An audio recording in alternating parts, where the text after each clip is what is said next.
Good afternoon my dear friends. हमारा कल विशेषण का टॉपिक कंप्लीट हो गया था और पहले में एक प्रॉब्लम है। सूरज क्या नाम है उनका, सूरज कुमार। देखिए उन्होंने पूछा कि योग रूढ़ क्या होते हैं।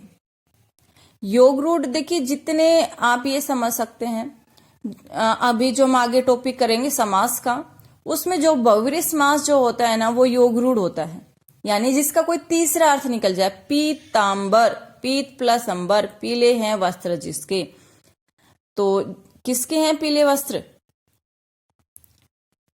तो देखिए, और अगर हम बात करें तो किसके लिए रूढ़ हो गया? विष्णु के लिए। जैसे त्रिलोचन, त्रिलोचन, त्रि मतलब तीन, लोचन मतलब आंखें, तीन है आंखें जिसकी, किसके लिए? शिव जी के लिए रूढ़ हो गया। तो जिसका कोई तीसरा अर्थ निकले वो योग रूढ़ शब्द कहलाते हैं, बहुव्रीहि समास कहलाते हैं। एक ही बात है। तो देखिए आगे टॉपिक हम स्टार्ट करते हैं। कारक।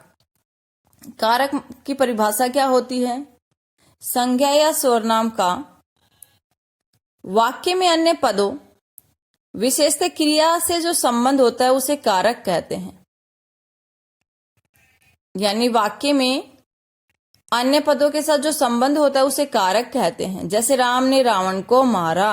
राम कौन है भाई? किसके बारे में बताया जा रहा है? राम के बारे में बताया जा रहा है ना। राम ने रावण को मारा, तो कर्ता कौन हो गया? करने वाला, जो क्रिया को संपन्न करता है वो कर्ता कहलाता है। क्रिया यानी जिन शब्दों के पीछे आपको ये मिल जाए वो क्रिया क्या होती है? आप ऐसे मान सकते हैं, जिन शब्दों के पीछे ना लग जाए वो क्रिया कहलाती है। जिन शब्दों के पीछे ना लगाने से जो है वो शब्द क्या बन जाते हैं? क्रिया बन जाते हैं। कारकों की संख्या 8 होती है। अब आते कारक विभक्ति चिन्ह या परसर्ग। ये इंपॉर्टेंट है कि इनके, मान लीजिए दे दिया अपादान का विभक्ति चिन्ह कौन सा है, अधिकरण का कौन सा है, तो आपको ये अच्छे से याद करने हैं। और समझ में नहीं आए तो आप मुझे बता सकते हैं। कोई भी टॉपिक में अगर आपको प्रॉब्लम लगती है तो आप पूछ सकते हैं। और अगर वीडियो पसंद आए तो प्लीज लाइक करें। तो पहला है हमारा, कारकों की संख्या कितनी बताई? 8। पहला है कर्ता। कर्ता ने, विभक्ति चिन्ह क्या है? ने। कर्म को, करण से के द्वारा, दोनों देखिए दो है इसके, से भी है और के द्वारा भी है। संप्रदान को के लिए, अपादान से, संबंध का के की रारे री नाने नी। अधिकरण में पर, में और पर दोनों है। संबोधन हे अरे, यानी संबोधन को तो आपको ज्यादा याद रखने की जरूरत नहीं है। जिसके पीछे आपको विस्मय आदि बोधक चिन्ह दिख जाए वो कौन सा है? संबोधन कारक है। चलिए हम एक एक करके इनको एग्जाम्पल के साथ करते हैं। पहला है कर्ता कारक। क्रिया को संपन्न करने वाला कौन कहलाता है? कर्ता कारक। राम ने कमीज खरीदी। राम ने, देखिए विभक्ति चिन्ह आ गया ना, राम ने कमीज खरीदी, तो राम ने, तो कौन सा कारक हो जाएगा? कर्ता कारक। गज चलता है भाई, किस कौन जो क्रिया को संपन्न करता है? भाई गज चल रहा है, गज मतलब हाथी चल रहा है, तो क्रिया को संपन्न कौन कर रहा है? गज कर रहा है ना, तो आंसर क्या हो जाएगा? कर्ता कारक। सेकंड कर्म कारक। कर्म कारक यानी जो कर्ता जो क्रिया कर रहा है ना उसका प्रभाव पड़े, यानी जिस पर क्रिया का फल या प्रभाव पड़ता है उसे कर्म कारक कहते हैं। जैसे बिल्ली ने चूहे को पकड़ लिया। अब आपको लग रहा होगा कि ने भी है इसमें और को भी है, दोनों है, तो कौन सा ऑप्शन हो सकता है? तो देखिए बिल्ली ने पकड़ लिया किसको? चूहे को, तो आंसर क्या हो जाएगा? कर्म कारक को। अगर देखिए ऑप्शन पे डिपेंड करता है, अगर दिया हुआ है कर्ता कर्म अलग अलग या इकट्ठे दे रखे तो आंसर क्या होगा? कर्म होगा। अगर ऑप्शन में दे रखा है कर्म कर्ता अलग अलग और एक ऑप्शन में दे रखा है कर्म और कर्ता दोनों साथ दे रखे, तो आंसर क्या हो जाएगा? कर्म और कर्ता दोनों हो जाएंगे। या अंडरलाइन जिसको किया वो, मान लीजिए उसने ने को अंडरलाइन कर दिया, तो आंसर क्या हो जाएगा? कर्ता कारक। तो आप, वो डिपेंड करेगा ऑप्शन में क्या है।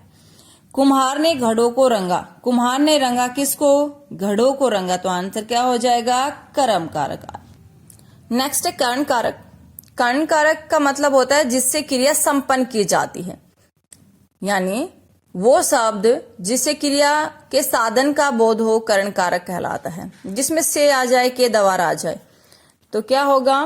पूनम चाकू से सेब काटती है, ये साधन हो गया ना, सेब काटते किससे, चाकू से। पुल का निर्माण मजदूरों के द्वारा किया गया, तो पुल का निर्माण मजदूरों के द्वारा को अंडरलाइन किया है। तो के द्वारा आपको भी पता है एक ही कर्ण कारक है, तो कौन सा हो जाएगा, कर्ण कारक।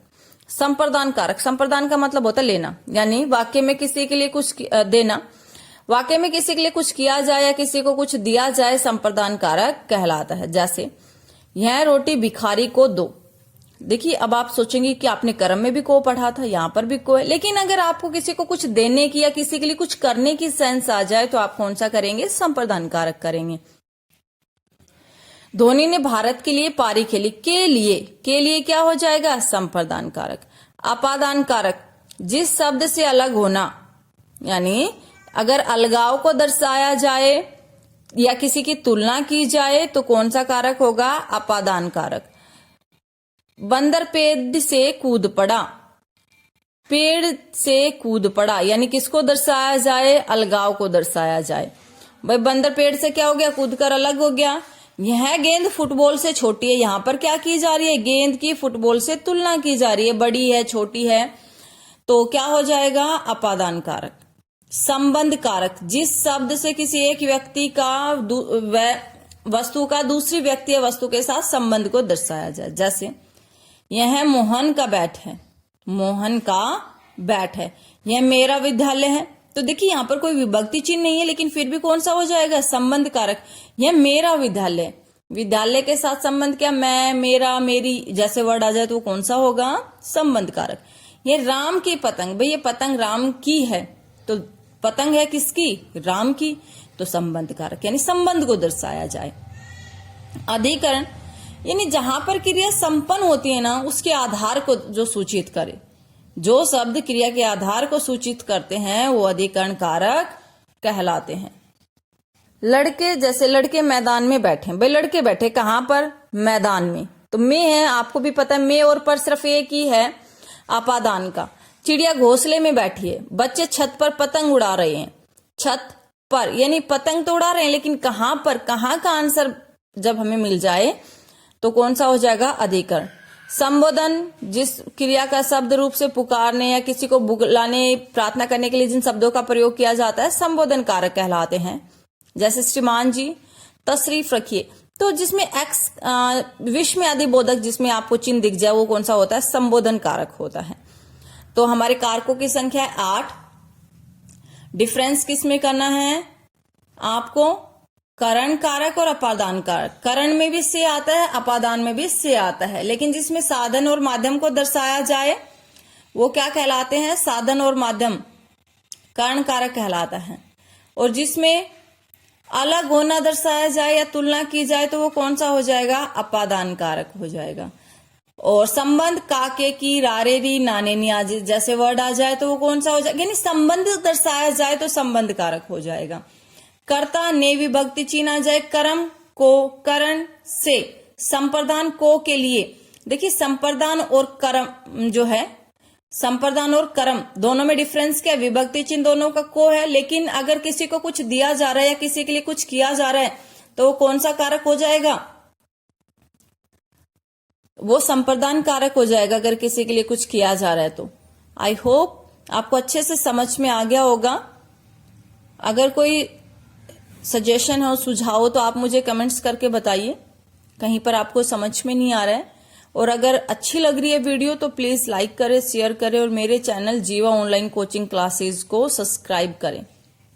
Thank you, have a nice day.